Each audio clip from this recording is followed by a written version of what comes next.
I'm JJ Perez with Inside Runner Sports. Greg Lucas, San Antonio Express News, coming to you from the Alamo Dome, where the Roadrunners just played their regular season finale, beating UTEP 34-31 in the largest comeback in UTSA history. Greg, I don't know where we start from this one. UTEP comes out and punches UTSA in the face, builds a 24-0 lead midway through the second quarter. And I guess let's start right there. The UTEP QB kind of jogs backward into the end zone, and it was a comeback from that point on. Yeah, it was alarming how well UTEP, I thought, ran the ball up front and generally controlled the line of scrimmage. It seemed like UTSA couldn't get anything going in the run game initially. They won the trenches tonight. Yeah, at a certain point, the UTSA was at like a yard per carry or something like that, where UTEP was like getting like 9 or 10 yards per play, and they were just completely crushing on both sides of the ball, and it was very, very unexpected, obviously. UTSA being about a 17-point favorite, depending where you look, and expected that they would probably be able to roll through this one and finish off the undefeated conference season and head into the championship game with some momentum. And UTEP just had other ideas. They made this game a lot more difficult than I expected it to be.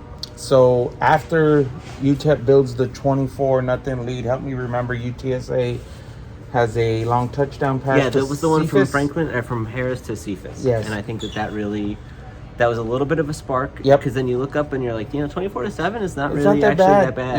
Yeah, a lot of football left. But the next play, Day comes up on a pick six, 73 yards. Yeah.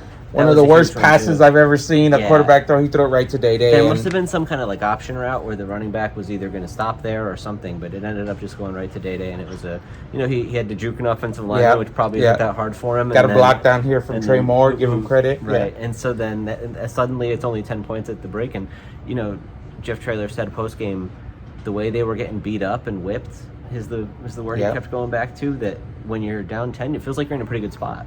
Because you are now able to make up the gap without even playing while you're in range.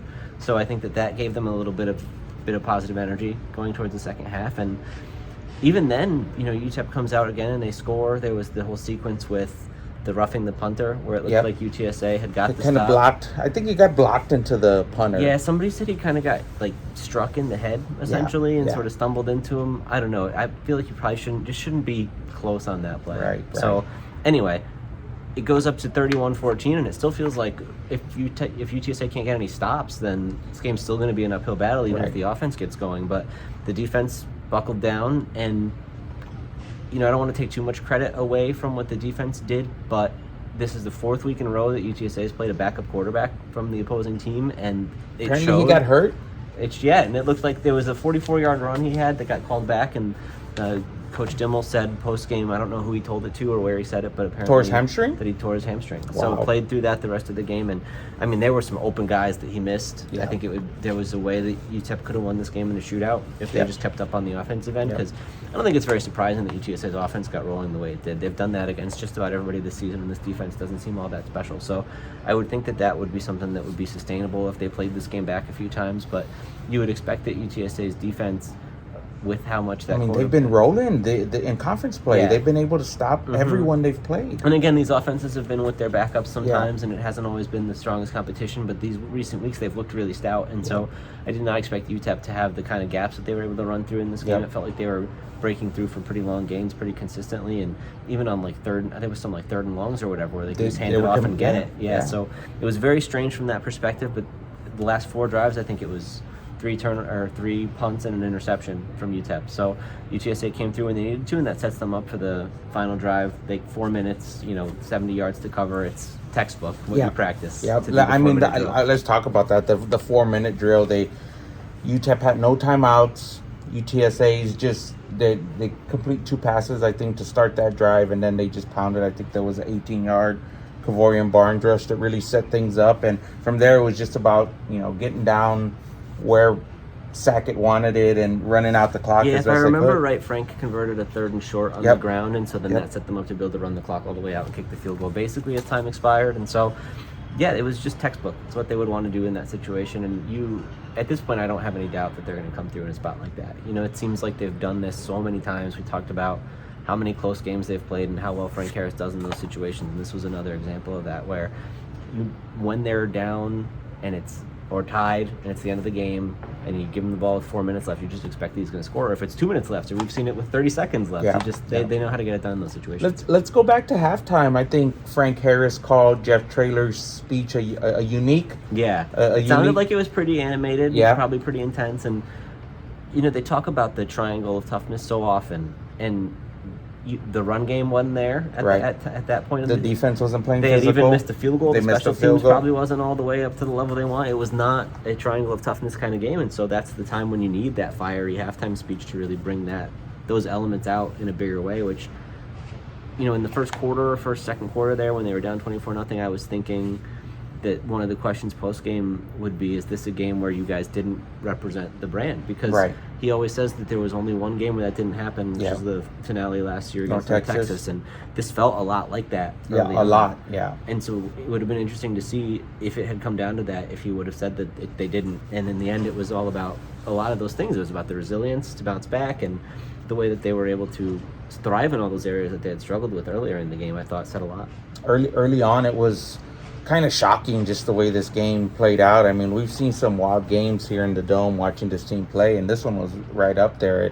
The fast start by UTEP, we saw two really gruesome injuries with Brendan Brady, looked like an arm injury, went the wrong way. The elbow went the wrong way. And then Gavin Sharp, tight end on the far end, had his leg pointing the wrong way. I think he went to a local hospital here.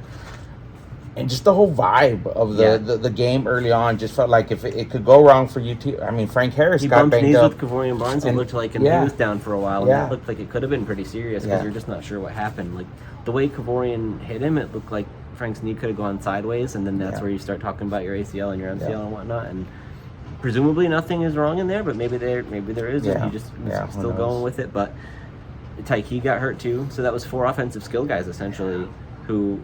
Tyke and Frank were back really quick. Yeah. But it was just another, this is the worst case scenario that's playing out right now, to be losing this bad and to be losing healthy bodies, where we've already been talking about the injuries. Traylon Smith watched this game in a boot. He's still working on that ankle, and DeCorian Clark obviously was part of the pregame ceremony, but he's got the ACL and he's going to be out for the rest of the year. And so they are hurting at those positions a little bit, which is funny because it was offensive line for so long. And now it's the skill guys that you're kind of keeping tabs on and see who's going to be there and who's not. Yeah, it seems like the Roadrunners, and it's been a talking point all season, Greg, they're kind of hanging on by a thread with this injury situation. We saw Vendley, Tatafu, and Terrell Haynes start this game. They've only played a handful of snaps since they've gotten hurt, I think the last 3 games or something. Right. And, I mean, I don't know that they're any more cohesive now than they were when they were shuffling all that offensive line. Yeah, that group's still not 100%. I probably characterized that a little bit wrong. Yeah. They're still working on some things there as well. So it's tough. What did you think about the atmosphere? 8 false starts. Yeah, that was a lot. And some of that is probably just UTEP's mistakes, but there were plenty of times where it was a crucial 3rd down and it was costly. I think there was one that was 3rd and 5 or 3rd and 6. And it got them backed up to 3rd and 10 plus. And that makes a huge difference when they were trying to convert in that critical situation, especially with the amount of success that we talked about that they had on the ground in particular, where it takes you out of being able to do that.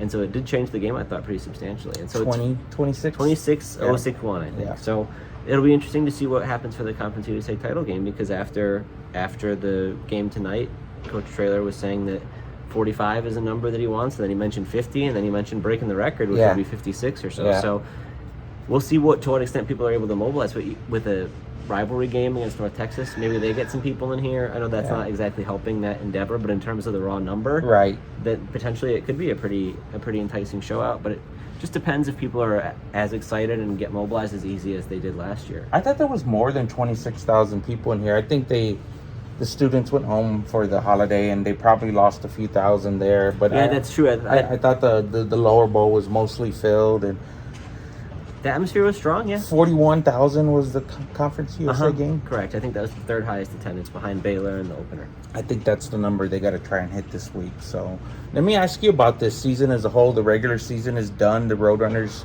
run the table in Conference USA. That's the first time they've done that. Pretty strong showing by the team. Yeah, obviously there was a couple close games in there. They win the one against North Texas on that final second. That touchdown pass from Frank Harris at UAB. Clark, and then UAB goes to 2 overtimes where they almost lost that one. But A lot of these other games were Western Kentucky was a one-score game, too. But a lot of these other games were pretty decisive, too, against some of the Yep. weaker teams. They took care of business against Rice and Louisiana Tech and FIU, even though that game was a little sloppy at times. And Middle Tennessee was tight, but they eventually pulled away. And so I think that, they deserve to be undefeated in conference. And that's partly a commentary on them, and it's partly a commentary on the strength of the league, which is a lot of these teams just aren't that great. Kind of down this season. And like I mentioned, that they played 4 backup quarterbacks the last 4 weeks probably helps you finish that one off, too. UTSA wins the Texas Triangle, UTEP North Texas Rice. For the first time? First time ever. Oh, wow. 10 wins in the season for just the second time ever. Right. So second longest winning streak. Second after last season. Right. So it seems like the Roadrunners are trending upwards, but they have a big game. I mean, against North Texas. Maybe Western Kentucky would have been a more challenging matchup, I think, based on the style of play. Some of the coverage issues that we saw today, potentially, but they weren't great against the run today either. So it just sort of, I pick your poison. And then it's a rivalry game, so it's There's kind of extra spicy this week. And it seemed like it was really contentious the last time that they played. Yeah, little scuffle after the game, a few things on the field. I think Jeff said it was the first time that it felt like a rivalry game, where the others had all these other factors in play and things that were more pressing than just thinking about how much you dislike the other team. This time it really felt like that, and I imagine you'll get a lot of that energy in this game as well. The Mean Green held off Rice 21-17, I believe. So so neither team's coming off like a super dominant showing that they're going to probably feel all that great about, but it's just going to be a completely new ballgame. Like we saw last year, where UTSA lost North the final Texas, game of the regular season pretty decisively to North Texas, and we mentioned how much that looked like today, but that sort of brought out the best of them in a lot of ways. I thought they played really, really well in the conference championship game. So both teams coming off maybe suboptimal showings today. You don't want to bleed too much into that. There could be some measure of them looking ahead. I also thought that maybe the senior day stuff, they talked about this little emotional. Some of the emotions of that probably got to them 21 guys, a lot of guys out there. Right. And there's some of those with those lingering questions of whether they're going to be back or whether they're not. Let me put you on the spot right here, Greg. What do you think happens with Frank Harris? He seemed pretty... I think he used the word bittersweet. Yeah. He took it in definitely in the ceremony, and he said he has not decided, and he'll make that decision with Coach Schrader when the time comes. Yeah. Well, what he said throughout this process really was that he's going to decide at the end of the year. Yeah. And I think there's a lot of different factors in play. I mean, he's been through so many injuries that you would think that he would savor every moment on the field, and he's talked about that a lot, how important it is to him just to be able to play. And to be able to do that one more time, to play a fourth, potentially full season if he gets through that one healthy, I think would be a worthwhile and meaningful thing. I think for all of these guys, it's probably a pretty exciting prospect to lead the program into a new conference. It's a new era. It's a fresh set of challenges. If he's coming back to do the same thing for a fifth year, it doesn't really, that's less enticing probably than this idea of helping set the foundation in a new league and a new set of opponents and a whole new everything. And I think it depends what his other options are. I don't see him as an NFL quarterback. I don't know. Maybe he could surprise some people, but I don't think he's going to go pro and have a huge opportunity in that sense. And so it would matter if he's just worn down. He could just be done with football. I mean, it's such a grind, and he's been through it again and again. And then you can factor in, well, what does he potentially make in NIL money if he comes back? How important is that, and how much of a gauge can he get on that? So there's a million different things to weigh, and I understand why he would want to put it off. But I think what he said this week makes a lot of sense, which is you go through the ceremony, because if you don't and then you decide not to come back, then you never did it. And the worst case is you just do it again next year. So I think that it makes a lot of sense that he went through it, and I do believe that it's probably a little bit undecided, but if I had to guess, I would think he'll be back. But that's just based on me and how I feel like I would evaluate it in his shoes. Nobody's told me that. I think it's 50-50 based on what I see and what I've heard, and it is up in the air. So we'll certainly find out. Greg, I think, man, what a season it's been. It's not over. We got 2 more games, but this regular season has been, man, one for the books. Probably in a lot of ways more, what's the word I want to use? Dramatic, more just all encompassing. I mean, last year's season was obviously crazy. What the difference to me is, they talked about this week and last week, is just the amount of adversity they've overcome to get to this point. It's a totally new deal compared to how last year's felt like it was smooth sailing the whole way through. And that's adversity with the injuries. We can run down the list again. I mean, Rashad Wisdom, DeCorian Clark, Mekhi Hart, Demetrius Allen, and Brandon Matterson, all very, very important guys for both sides of the ball. And on top of that, you take the loss to Houston, which to lose that way right out of the gate could derail a lot of teams' season entirely. And Texas was also gut-wrenching in a lot of ways, having the lead that they had and feeling like they could have been able to pull it off, but knowing that Texas was obviously the superior team in a lot of ways, but that they did feel like they had a shot at that one. They took that loss pretty hard too, and they're just not used to losing that many games. They've had a lot of success here, and so to bounce back from that and go undefeated all the way through the conference season, even with some of the breaks that they've gotten along the way, and to be able to pull out a couple of close games, which they always seem to be able to do, I think it does say a lot about what they've accomplished, that this team has to feel probably more fulfilled than last year, where it seemed like a lot of times these things came almost easy to them. Yep. Feels like, I guess, to repeat last week, it feels like only the beginning, but also you got to cherish these times because it is, Frank Harris is a generational quarterback, it seems like, and are you going to have one of those again? He's good enough to make them competitive in every game that they play, even if they don't have a lot of the same talent around him that they did last year. I think that last year's team, and Jeff Traylor admitted this, was more talented. I think that you look at the guys that they lost with Clarence Hicks and Charles Wiley, and this year. On the defense you have Jalen Haynes, and then Antonio Parks is now coaching on the sideline. He was a starter for this group, and offensively they have a lot of the same guys back, but I think that even losing Spencer Burford, especially with all the offensive line injuries they had the potential to derail them too. And Sincere McCormick, what he's been done for the program can't be understated, and to have guys who were able to step up and provide some of that production, it still wasn't 100% the same level of athlete that Spencer and Sincere were, and on defense they had to find all kinds of new answers, and even through all that, they've been better than they've ever been in a lot of ways. Like their S&P Plus rating is the highest they've ever had. Probably not after this game, we'll see what happens tomorrow, but I think that generally they've had a better season than last year in so many different ways, despite all the hurdles that they had to face along the way. And we talked about how many times they had to redo the offense. Initially, it was just this quick passing because they couldn't block.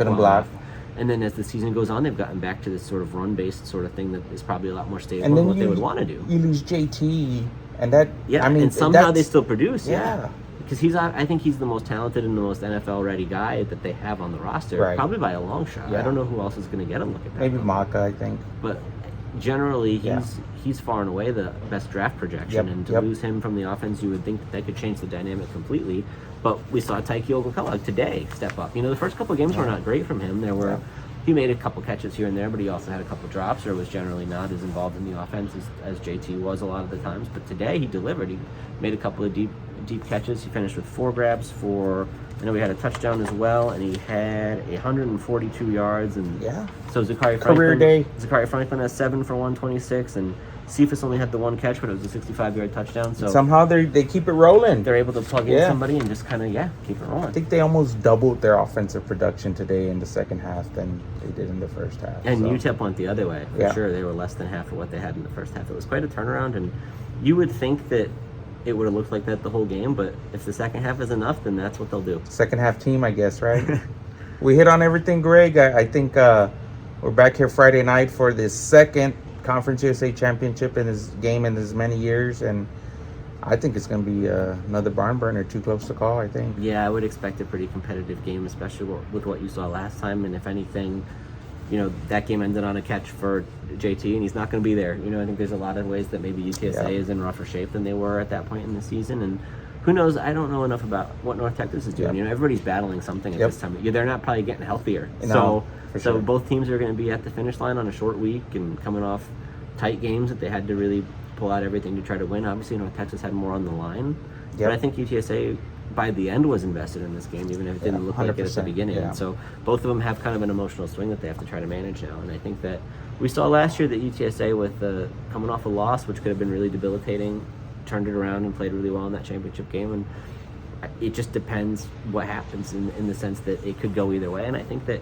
most likely they're probably going to bring it, because we've seen 99 times out of 100 that they come with the same level of energy and effort, and they buy into all their culture pillars and the triangle and the whole deal that they talk about all the time. You see it out on the field, and aside from North Texas last year in the first half today, that's always there. So I would expect them to get back to that. Conference USA Championship game Friday night, 6:30 kickoff here in the Alamo Dome.